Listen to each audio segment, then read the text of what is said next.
आज हम लोग सीखेंगे वंशावली बनाना। ज़मीन का सर्वे हो रहा है बिहार में।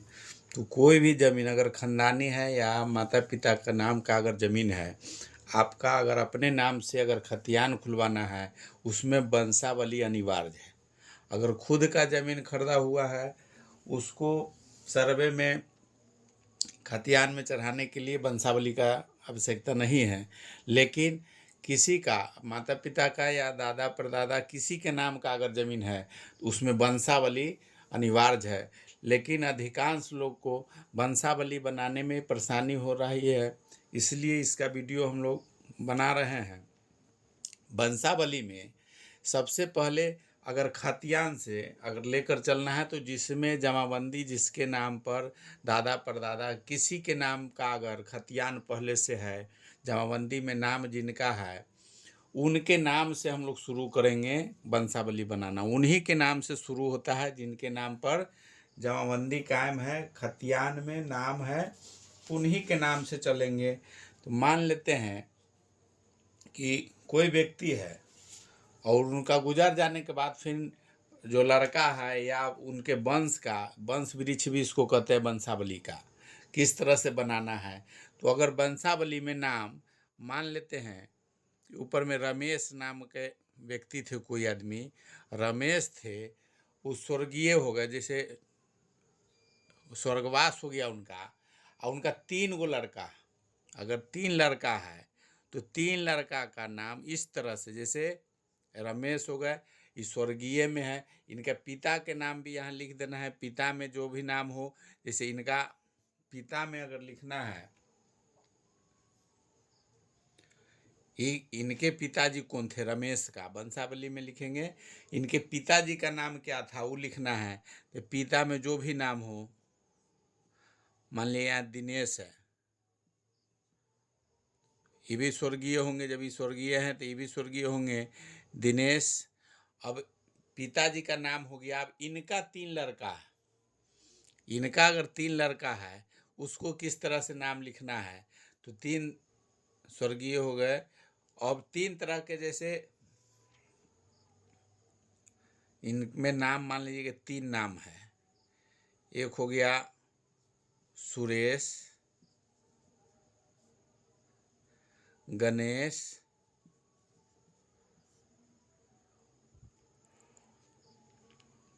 और महेश।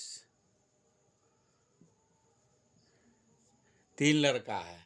जैसे एक आदमी है रमेश, वो स्वर्गीय, इनके नाम से खाता है, खाता के समय स्वर्गीय नहीं थे तो खाता यहाँ स्वर्गीय भी नहीं लिख सकते हैं, बाद में अगर बना रहे हैं उसमें लिख सकते हैं। इनका पिता का नाम है। अब रमेश नाम के व्यक्ति है, उनका स्वर्गवास हो गया, उनका 3 गो लड़का है, तो ये तीनों आदमी के नाम पर खाता खुल सकता है। लेकिन अगर इस 3 आदमी में अगर इसमें भी किन्हीं का स्वर्गवास हो गया, उस स्थिति में क्या होगा। तो जैसे इनका अगर सुरेश है, इनका 2 गो लड़का है, अगर 2 गो लड़का इनका है तो दोनों का नाम रहेगा। मान लीजिए कि इसका नाम है दीपक, इसका राजू। 2 गो लड़का है, दोनों का नाम है। अगर लड़की है तो लड़की का भी नाम रहेगा। इसमें लड़की है, मान लें कि मंजू है, तो मंजू लिखेंगे। तो ये इनका हो गया 3 गो, 2 गो लड़का 1 गो लड़की। फिर उसी तरह से गणेश का देखेंगे। गणेश का कितना लड़का की कै गो भाई लड़का है, उसका भी वंशावली जब बनेगा। अगर मान लीजिए कि इनका 2 गो है, इनका भी 2 गो नाम है। अगर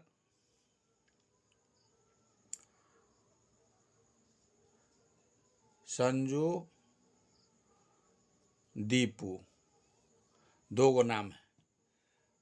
अब इनका जो है महेश का, इनका सिर्फ एक ही लड़का अगर है, या कितना हो सकता है, जितना रहेगा उसको लिख देना है। इसमें वंशावली में वही है, जो नाम है आपके दादा परदादा का, यहाँ तो नाम डाल दिए हैं, किसी का नाम रहे उससे कोई मतलब नहीं है। आपको जिस तरह से बनाना इस तरह से है। अगर अपने बाबा का नाम का अगर संपत्ति है, जमाबंदी में अगर उनका नाम है तो पहले वो देना है। आपके फादर पिताजी कितने भाई हैं, उनके लड़का कितने हैं वो लिखना है। उसके बाद फिर उनके कितना लड़का है उसको लिखना है। इसमें मान लिए कि यहाँ नाम है संतोष, एक लड़का है इनका संतोष है। यही इसमें वंशावली में जमीन सर्वे में वहाँ तक अगर स्वर्गवास इनका स्वर्गवास हो गए तो लड़का का जो होगा उनके नाम से खाता खुलेगा। ये लोग का ये तीनों का खाता तभी उसी स्थिति में खुल सकता है जैसे इनका स्वर्गवास हो गया, जो पिता का अगर स्वर्गवास हो गया है तब उसके नाम पर खाता खुल सकता है। जैसे सुरेश का अगर स्वर्गवास हो गया उस स्थिति में लड़का सबके नाम से खाता खुल सकता है। गणेश का भी अगर स्वर्गवास हो गया है तो उसके स्थिति में खुलेगा। अगर महेश का भी स्वर्गवास हो गया है तो उसी स्थिति में आप दूसरे लड़का के नाम से खाता खुलेगा। अगर स्वर्गवास नहीं हुआ है, वो अगर आदमी जिंदा है तो उन्हीं के नाम पर यहीं पर वंशावली यहीं पर रह जाएगा, यहीं पर बंद होगा। अब इसी के आधार पर जिनका स्वर्गवास नहीं हुआ है तो उन्हीं का नाम पर खाता रहेगा। अगर लड़का है, लड़की है, सबका नाम देना है। लड़की है, अगर 2 लड़की है, 1 लड़की है तो लड़का लड़की सबका नाम वंशावली में देना है। और इसी के आधार पर आप जमीन का बंटवारा करके या अंश निकाल के फॉर्म 2 या 3(1) भर सकते हैं। वीडियो अगर अच्छा लग रहा है तो लाइक कीजिए, सब्सक्राइब कीजिए। और एक चीज़ और देना है, जैसे इस तरह से वंशावली बनाना है। वंशावली जैसे इसमें बना हुआ है, अब इसमें चाहे तो इसमें नाम ग्राम भी लिख सकते हैं। जैसे कंप्यूटर कलम से भी लिख के कॉपी पर दे सकते हैं या प्रिंट भी करा के देना है तो वंशावली लिख के ग्राम, पोस्ट या जाति अनिवार्य है, जाति लिख देना है। और वंश वृक्ष भी इसको कहा जाता है, वंशावली भी कहा जाता है। जैसे इसमें है नाम वंशावली में स्वर्गीय मटुकधारी लाल, उनका 3 गो लड़का है, बलदेव प्रसाद, सुखदेव प्रसाद, हरदेव प्रसाद, 3 गो हैं। तीनों का और फिर बलदेव प्रसाद का एक लड़का में है 3 गो, पुत्र का इसमें अलग कर दिए। जैसे बलदेव प्रसाद का पुत्र और पुत्री कर दिए। अलग इसलिए कर दिए कि सर्वे में समझ में आए। तो लड़का को एक जगह कर दिए तो लड़का में है 3 लड़का, बालेश्वर प्रसाद, नागेश्वर प्रसाद, जगन्नाथ प्रसाद। और उसी तरह लड़की एक है, उर्मिला देवी। तो इसको लड़की का अलग कर दिए, पुत्र का अलग है, पुत्री का अलग है। फिर उसी तरह से इसमें बालेश्वर प्रसाद है, उनका पुत्र और पुत्री 2 जगह कर दिए। अगर पुत्री नहीं है तो डायरेक्ट जिसका लड़का रहेगा वो लड़का कर दीजिए। उसी के हिसाब से पुत्र में 3 गो है तो 3 गो का नाम दे दिए, पुत्री 4 गो है तो 4 गो दे दिए। एक जगह क्लियर पता चलेगा कि लड़का कै गो है, लड़की कै गो है, लड़का कै गो है, कितना है, उससे पता चल जाएगा। जो सर्वे में बंटवारा करने में या हर चीज़ में आसानी होगा। उसके बाद लास्ट में जो है नंबरी जितना आदमी का इसमें जमाबंदी में खतियान खुलवाना है या वंशावली में जिनका नाम है, यहाँ नीचे में जिसका आवेदक जो बनेंगे उस सब का इसमें साइन चाहिए। या जो आवेदक बनेंगे जो अपना फॉर्म लगाएंगे वो अपना साइन करके वंशावली लगा के इसमें अथी डाल देंगे या स्कैन करें या जमा करेंगे सर्वे के समय तो वो वैलिड हो जाएगा।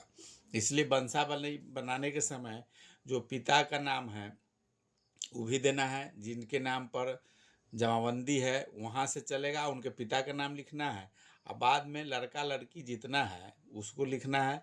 यही फॉर्म वंशावली में हर जगह काम में आएगा। बिना वंशावली के कोई भी पुश्तैनी ज़मीन या ख़ानदानी ज़मीन आपको अपने नाम पर नहीं करा सकते हैं। इसी शेयर लगेगा कि बलदेव प्रसाद का अगर 3 लड़का है और 1 लड़की है तो कितना शेयर बन रहा है। उसी से 3 लड़का है तो 1 लड़का का कितना बनेगा, 1 लड़का का बनेगा, उसी से फिर इनके लड़का का और इनके लड़की का जो शेयर है उसी में भाग लगेगा। वीडियो अगर अच्छा लगा है तो लाइक कीजिए, सब्सक्राइब कीजिए। वंशावली हम आसानी से बना सकते हैं, इसमें कोई परेशानी नहीं है। वंश वृक्ष में सिर्फ ऊपर में नाम देना है, जो खानदानी जमीन जिसके नाम से है वंशावली में, या दादा परदादा जिसका नाम पर जमीन है उसका उनका नाम देना है। उसके बाद उनके पिता का नाम देना है। तो उनका लड़का का वो है सो देना है। ये वंशावली वहाँ तक बनाना है जिनके नाम पर खाता खुलेगा। खाता खुलेगा उन्हीं के नाम पर, अगर उनके पूर्वज या उनके फादर अगर जीवित नहीं है तब उनका नाम जुड़ सकता है। अगर फादर जीवित है तो लड़का का नाम नहीं जुटेगा।